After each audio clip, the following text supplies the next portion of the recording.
예, 저는 새정치민주연합에 대해서 좀 말씀드리겠습니다. 네 가지 질문이 지금 있을 수 있는데요. 첫째, 지금 새정치민주연합이 위기냐? 두 번째 질문은 왜 그렇게 됐는가? 세 번째는 그럼 해결책은 뭐냐? 네 번째는 그 해결책을 위한 동력은 뭐냐? 이 질문에 답을 할 수 있으면 되죠. 되게 어떤 일이든지 보면 원인도 저희가 알고 해결책도 알고 있는데 실행하지 않는 게 있습니다. 그럼 실행하면 됩니다. 그리고 어떤 거는 또 원인은 아는데 아직까지 해결책 못 찾은 게 있을 수 있습니다. 또 어떤 건 또 원인도 못 찾은 것들도 있을 수 있습니다. 그래서 세 가지가 다 지금 섞여 있는 거 아닌가 저는 그렇게 봅니다. 새정치민주연합의 문제를 풀어내려면 전략이 있어야 되는데 전략은 진단이 정확하고 목표가 분명하고 실행 계획이 굉장히 구체적이어야만 됩니다. 이 중에 하나라도 소홀하면 작동되지 않습니다. 어쨌든 지난 10년간 새정치민주연합은 조직이 붕괴했습니다. 당원들의 자부심이 사라졌죠. 리더십이 약화됐습니다. 결정도 못하고 결정된 걸 집행도 못합니다. 정체성은 계속 혼란을 겪고 있습니다. 보수로 갈 건지 중도로 갈 건지 진보로 갈 건지. 그래서 결과적으로 지지율이 지금 굉장히 낮게 돼 있습니다. 10년 전에 2002년 전에 12년이죠. 2002년에 두 가지 기적이 있었습니다. 월드컵 4강을 간 기적이 있었고 노무현 후보가 대통령 된 기적이 있었죠. 그 10년 뒤로 한국의 국가대표 축구팀과 새정치민주연합은 비슷한 행보를 하고 있습니다. 그런데 노무현 대통령이 당선되고 그랬죠. 이건 의회의 결과고 기적이다 이랬습니다. 한국이 월드컵 4강 간 것도 마찬가지입니다. 한 번은 기적이 일어날 수 있는데 그게 연속 일어날 수가 없습니다. 그건 기적이 아니죠. 영국 축구와 독일 축구를 좀 비교해 보겠습니다. 세계 월드컵 나가면 독일 축구가 꾸준히 성적을 냅니다. 영국 축구는 굉장히 유명한데 월드컵만 나가면 죽을 써요, 아주.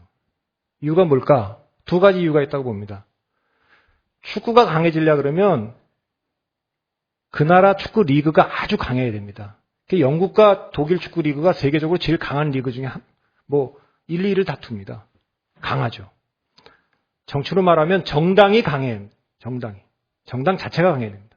두 번째, 여기서 결정적으로 영국 축구와 독일 축구가 갈립니다. 영국 축구가 세계 축구 리그에서 순위 1번입니다. 제일 강력한 리그죠. 프리미어 리그가 분데스리가보다 강합니다. 그런데 왜 월드컵만 나가면 죽쓰냐? 너무 외국 선수가 많아요. 거기가 시장이 크다 보니까 전 세계에서 축구 잘하는 사람은 다 영국에 와서 뛰고 있습니다. 우리나라 박희성도 거기 가서 뛰었지 않습니까? 독일은요, 외국 선수들이 와서 뛰지만 기본적으로 독일 선수를 주축으로 하고 있습니다. 새누리당은 당이 아무리 급해도 대통령 후보나 서울시장 후보를 외부에서 꼬우는 정당이 아닙니다. 그 생각 자체를 안 해요. 자기들이 갖고 있는 걸로 지면 졌지 그렇게 하지 않는데 지난 10년간 새정치민주연합은 정당을 강화시킨 것도 아니고 정치 인물을 키운 것도 아닙니다. 어느 회사가 돈을 많이 벌려 그러면 제품이 좋으면 돈을 번다 그래요. 그런데 그 나라에서 최고 회사가 되려면 CEO가 신뢰를 받아야 된다 그럽니다. 근데 세계적인 회사가 되려 그러면 그 회사 이름 자체가 신뢰를 받아야 된다 그래요. 삼성이면 삼성 그 자체가 그냥 신뢰를 받아야 된다 이런 뜻이죠. 정당도 똑같습니다. 정책이 좋으면 좋은 정당 될 수 있습니다. 그러나 더 좋은 정당은 그 정당의 지도자를 국민들이 신뢰할 수 있어야 됩니다.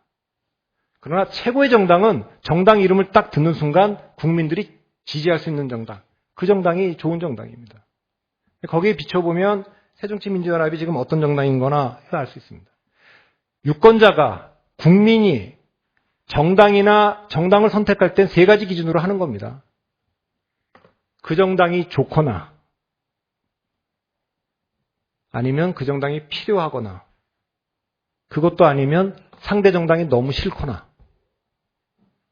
그런데 지금 새정치민주연합은 박근혜 정부, 새누리당, 보수, 이명박 싫어하는 사람들만 모아서 정치를 하려고 하니까 이거 매번 지는 겁니다. 적어도 김대중 대통령, 노무현 대통령 좋아하는 사람들이 좀 있었어요. 좋아하는 사람들.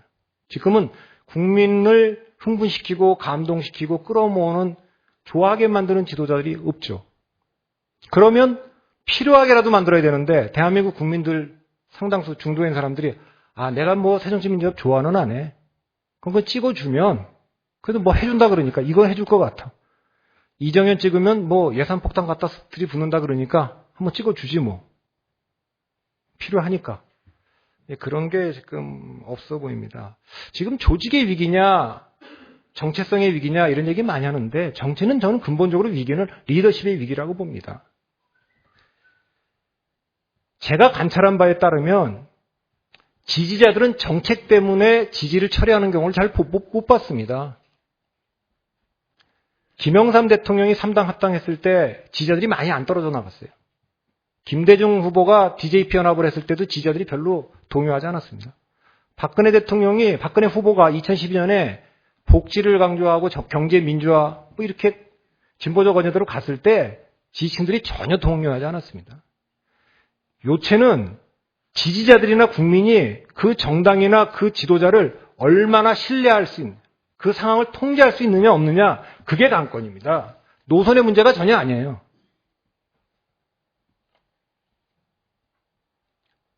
정당이 왜 약해졌냐 이렇게 얘기를 하지만 사실 오늘 많은 분들이 발표해서 90년대 굉장히 많은 얘기를 했어요. 저도 동감합니다. 90년대는 명백히 정치의 시대였습니다. 지금 10몇 년 흘렀지만 90년대가 훨씬 더 정당이 좋았고 지도자들이 좋았습니다. 그럼 왜 그랬을까? 몇 가지 이유가 있다고 봅니다. 첫째는 카리스마 있는 지도자들이 있었습니다. 김영삼, 김대중, 또 삼김의 한 축이지만 김종필 이런 사람들 다 아주 카리스마 있죠. 역사적으로 그분들이 80년대와 70년대 한 역할이 있기 때문에 카리스마 있는 지도자가 있습니다. 두 번째, 경쟁 체제였습니다. 다당제였기 때문에 서로 인물 경쟁, 정책 경쟁을 계속 할 수밖에 없었어요. 경쟁 체제가 좋은 정당을 만들어내는 겁니다. 세 번째, 자금이 풍부했습니다. 그중에 상당 부분은 불법으로 받았어요. 정치 지도자들이. 그렇지만 중앙당 후원회 제도도 있었고 다 있었어요. 지금은 돈이 없지 않습니까? 국가로부터 받는 거 왜? 국고보조금. 그리고 새정치민주연합이 1,000원씩, 2,000원씩 걷는 당비로 유지되겠습니까? 중앙당 후원회 다 없애고 국회의원들 후원금도 10만 원씩 쪼개기 받은 다음에 세금으로 환급해 주는데 어쨌든 네 번째 이유는 지지자들과 굉장히 높은 조직적 결합이 있었습니다. 지구당도 있었고요. 영남향후회, 충청향후회, 호남향후회 이런 분들이 굉장히 정치권하고 밀착되어 있었습니다. 다섯 번째, 당시에 국민들의 원했던 시대정신, 그게 분노가 됐든 갈등을 됐든 잘 대변해 줬습니다. 지금은 이런 게 잘 안 됩니다. 1980년대는 군인들의 시대였어요. 그래서 제일 힘센 사람도 군인이고 집권당 대표, 대통령도 군인이고 집권당 대표도 군 출신이고 다 군 출신 아닙니까? 군인과 재벌과 정치인 이렇게 삼각 카르텔이 나라를 이끌고 갔습니다. 그때는 국민들이 가장 힘센 사람과 가장 나쁜 사람과 가장 자주 보는 사람이 일치했기 때문에 왜 싸워야 되고 어떻게 싸워야 되는지가 분명했습니다. 90년대에는 이 정치인이 군인의 자리를 빼앗았습니다. 삼김이 뺏었죠. 정치인과 재벌과 언론이 카르텔을 형성했습니다. 그런데 지금은 어떻게 됐습니까? 대한민국 지금 누가 이끌고 가고 있다고 보면 대한민국의 제일 중요한 의사결정은 누가 한다고 보십니까? 제가 보기에는 관료들이 하고 있습니다. 대기업이 하고 있습니다. 사법부, 법조계가 하고 있습니다. 지난 10여 년간 정치권은 지구당도 없애고 후원회도 없애고 지속적으로 정치를 약화시켜 왔습니다. 원래 정치인들은 유권자한테 약하게 돼 있습니다. 유권자가 찍어주는 거니까요. 정치인은 유권자한테 약하게 돼 있는 존재고 이 유권자는 국가의 관료체계와 사법체계에 약하게 돼 있습니다. 그리고 이 국가의 관료체계와 사법체계는 다시 정치한테 약하게 돼 있는 게 원래 먹이사슬이고 순환구조입니다. 그런데 지금 어디서 균형이 깨지고 있느냐? 정치인에 대한 유권자는 인터넷 세상이 되니까 점점 강화되고 있는데 더 큰 속도로 더 빠른 속도로 유권자와 민간에 대한 관료와 사법체계의 힘은 더 강해지고 있는데 이 관료체계와 사법체계를 통제해야 되는 정치의 힘은 점점 약화됐다는 게 지금 핵심적인 문제입니다.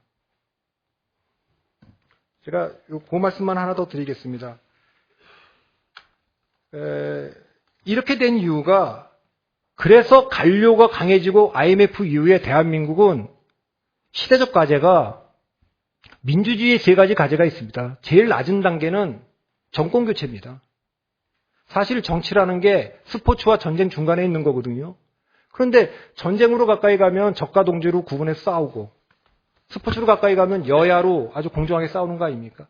18세기까지 전 세계 모든 나라들이 적과 동지로 싸웠습니다. 혁명도 그렇고 전쟁도 그렇고 선거도 그렇고 심지어 소크라테스 재판도 그렇습니다.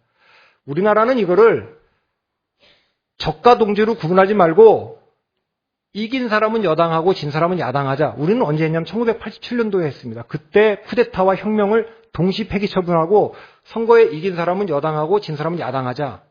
다른 나라보다 한 200년 늦게 했습니다. 그런데 지금까지도 우리는 이 정권교체 이거 2번 왔다 갔다 했는데 여기에 아직도 매몰되어 있는 겁니다. 그 다음 과제는 못 가고 있습니다. 그 다음 과제는 뭐냐? 문민 통제입니다. 제가 아까 말한 대로 선출된 권력이 비선출 권력인 관료라든가 기업이라든가 사법체계를 어떻게 통제할 거냐라는 거 아닙니까? 대한민국에서 선거로 뽑는 사람들 숫자가 5천 명이 안 돼요. 기초의원까지 다 합쳐서 4천 몇 명입니다. 미국이 51만 명을 선거로 뽑습니다.